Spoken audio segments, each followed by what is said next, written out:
Welcome back to our home in Dalat. I'm so glad that many of you enjoyed our house hunting video, and today I filmed a bit more of our everyday life in this beautiful mountain town. We will have a quiet morning at home, and if the weather stays nice, we will spend some time in the city and then go for grocery shopping. That will be really nice, because for the past few days it was raining almost non-stop. We had another typhoon coming towards Vietnam, and it's so nice to see the sky being bright again, so probably today we'll have a bit extra time outdoors. What I'm making now is a cup of Vietnamese coffee for me and Sue. In Vietnam they use this thin filter, there is this little thingy on top of a glass. It's really easy to make, I just use local Robusta coffee and pour hot water on top of it, and then all I need to do is just wait until my coffee gonna get down from the filter, down the glass. It's going slowly, single drop by single drop, and it takes about 3 to 5 minutes to have a cup of coffee ready.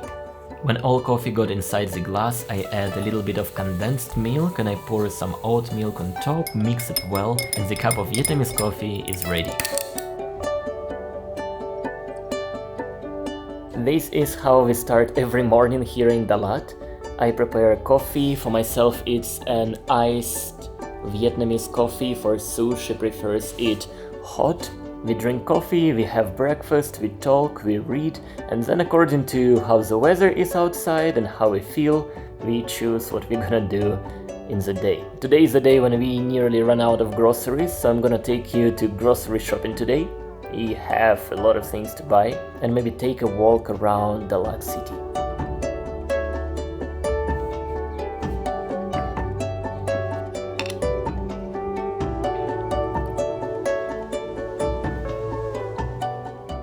I think we have visitors this morning. You see there is one cat and there is ears of another cat. There is actually 5 neighboring cats coming to our balcony. Sue did this kind of plastic wrap for our bench so they have protection from the rain and from the wind. And we even got some cat food so they hang out here quite often. My reading today is probably the most unique book I ever held in my hands. The Ultimate Guide to Rebuilding Civilization, published by Hungry Minds. It is a beautifully crafted encyclopedia of humanity's greatest inventions, crafted with incredible attention to every detail. This book feels more like a magic artifact. All illustrations are hand-drawn, the paper feels so good to touch, and there's even a secret quest inside the book. You know, I didn't expect this when I agreed to receive this book as a gift earlier this summer, but when I opened it for the first time, I instantly became a fan of their craft, and I'm happy to share it with you. You can get your own book using my link in the description, and don't forget to use my promo code Niki10 for 10% off any of Hungry Minds books, cards, puzzles, and other amazing things they create. It's truly beautiful. Welcome to my cozy office room. Every day after finishing the morning routine, after having coffee, reading a book, talking to Sue, I hide in this room for a couple of hours, and I wish I could say that I spend these hours working on my videos to do more videos for this channel because it's the main source of my income, but the reality is that I do not spend that much time for the videos recently. I blame myself for that, but I kind of got okay with this situation. I don't know if anyone can relate to this, but this has been a part of my life for as long as I remember myself. So over here we have the feeling of novelty, and here we have the feeling of excitement. Almost every single thing I did in my life followed this pattern. When I started doing something, I got very, very excited about that until the point of the highest excitement. And then gradually, the more familiar I was getting with the thing I was doing, the more time I spent for that, I was kind of losing my interest until the lowest point when I was just quitting a thing. And this pattern applies for like so many things. Every single job that I had in my life followed exactly this pattern.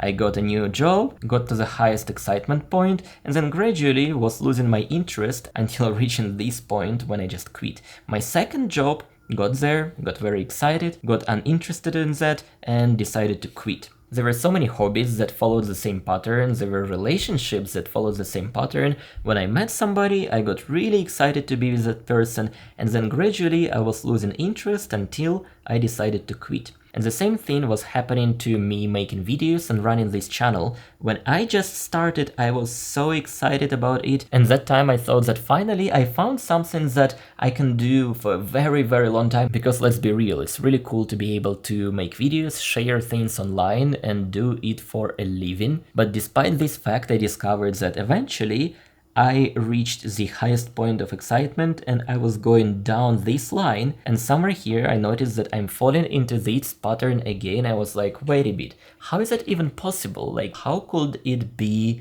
getting down that line again as many other things I did in life? And it's at this point a few years ago when I remembered every single time when I was following this very pattern, getting to this point and quitting things, and I decided that no matter how it's gonna continue with my channel, with my videos, even if I get to this point again, I'm just gonna continue doing it for some time, maybe a year or 2 or 3 years. And that's what I did. I got the lowest point, like my confidence was very low, my excitement was very low, but I was doing videos stably, not as often as before, but still doing that, and eventually we get somewhere here. Like, I'm sitting here right now, I'm quite excited about what I'm doing here, and by the time when I got to this point, I felt so stupid because it's literally the first thing that I sticked in my life. Like, every single thing when I was going to this point, I was quitting my jobs, my relationships, my hobbies and stuff, and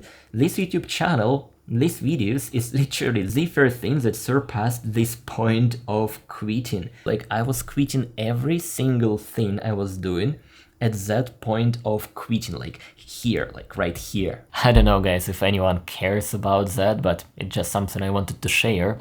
Think it's already about time to go outside. I am pretty sure that Sue is getting very hungry now. I'm getting hungry too. So yeah, let's go to the city, have some lunchtime, grocery shopping time, something that we all like very much here. We live about 15 minutes away from the downtown, and usually when I go to the city I have to drive a scooter. Having a scooter is essential for living in Dalat. Everyone has a scooter here and they are all around, which makes Vietnamese road a little chaotic. The weather today is chaotic too, like one side looks like rain is coming and right here it's nice blue sky, white clouds. With this weather we cannot really do our laundry at home, so I just deliver it here. We passed by Dalat Central Market and I saw there is a McDonald's restaurant open here, there's also one Starbucks around. I often come here, but my destination is this building next to Central Market. It's where I mail postcards to my Patreon members, and soon I'm gonna be dropping Christmas postcards in about 2 weeks. And this is where we are having a lunch today. Sue wanted to have some Thai food and I never say no for a good plate of pad Thai.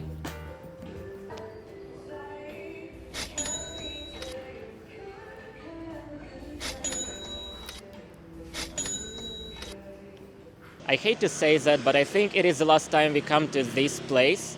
I think I discovered this restaurant about 2 years ago. I was going around Dalat and trying different Thai food, and I liked pad Thai from this place so much that I only came for Thai food at this place. It was all delicious, but today it was cooked very differently, not good at all. The only delicious thing that we actually had today was that tea. It was good to drink, but the food was not that good, so probably I have to find a new Thai place in Dalat. Like, we have a lot of restaurants of foreign cuisines around the city. There is a great Korean place, really good German place, amazing Italian food. Most of the time we cook at home or eat Vietnamese food, but sometimes we like going for some international food as well. Yeah, let me know if you would like to see a video with me and Sue going to foreign restaurants around Dalat, trying all that different food and showing how it looks like here in Vietnam, how much it is it delicious or not. We took a little walk by the lake and then headed for our grocery shopping. A fun fact about Dalat: there is only one large supermarket in the city, in this underground mall, which is also the only mall in the city. Well guys, we have another grocery haul today. We do not have a large shopping list. A week later we are going to have another border run, a trip outside of Vietnam. So the only thing that we need to buy today is something that's gonna last us for like 4 or 5 days. We are staying at Go Dalat, which is the only big supermarket in the city. I wish there were more, but we have only one. Yeah, let's go get some goodies. We come here a few times a week and I usually just come here without any shopping lists. Today we are buying some fruits and vegetables. I found this fruit. It does look like plum to me, but I'm not entirely sure. I also wanted to cook okra today and potato. That might be my Russian roots talking, but there should always be a stack of potato at home. Sue usually picks up something green, maybe that's her Burmese roots talking, and we both like having some meat here. Today we are having some chicken breast, a little bit of minced pork, and this huge piece of pork belly. The eggs are pretty good in Vietnam, and there are two kinds of them. These brown eggs are coming from chicken, and the white ones are the duck eggs. I usually get the duck eggs. We often buy some frozen products, and today Sue wanted to try this fried spring roll. We can fry them in air fryer. Every time I come here, I pick up one of these Dalat milks. It's pretty nice, it's a local milk, a little bit expensive for my liking, but milk in Asia is generally not the cheapest thing to buy. These raisins is gonna be my tomorrow's oatmeal. I also found this local dry fruit that should be a nice addition to my morning oatmeal too. And the last thing that I wanted to buy today is a toothbrush and toothpaste. That's where I got a little confused. You see, all of these toothbrushes, they are all sorts of soft, like extra soft, super soft, slim soft, whatever it means. For some reason there are so many different brands selling toothbrushes, and there is no single medium or hard options. It's like all of them are soft. The situation with toothbrushes is super weird to me. Like, I do not understand why they only have soft and extra soft and super soft brushes here. I get used to see medium and even hard toothbrushes kind of all around, but specifically in Vietnam, the only kind of toothbrushes I see is all different options for soft. The last time I visited my dentist in Tbilisi, she recommended me to use medium toothbrushes, and it's not really possible to find one here, at least in Dalat. I have to either order it online or buy it while traveling abroad, which is really ridiculous. I just picked soft toothbrushes. I need a new one, but probably for the next trip abroad I'm gonna find some medium ones. I think it's pretty much what we needed today. Sue only picked up this squid spicy sauce snack. This one is actually delicious, and we headed to the fastest cashier I've ever seen in my life. Like, I don't know what this lady is doing, but she's doing so fast.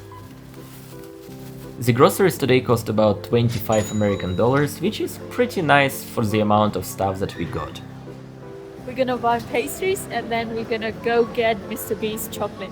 There is like a separate bakery from this supermarket, and this is where things get a bit chaotic. This supermarket bakes gigantic baguettes. It's really cheap, it tastes good. I don't really buy that often, and we are not getting it today, but people are buying it like crazy.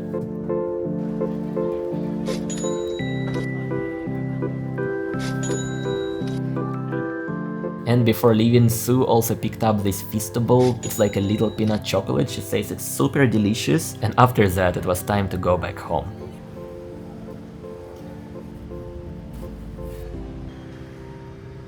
We are just back home, taking a rest after going to groceries. I'm on my rice cooking duty, and Sue is cooking our dinner. I believe it's gonna be chicken breast. And we're just having another regular evening here in Dalat, not going anywhere tonight. And we're actually picking a hotel on Penang.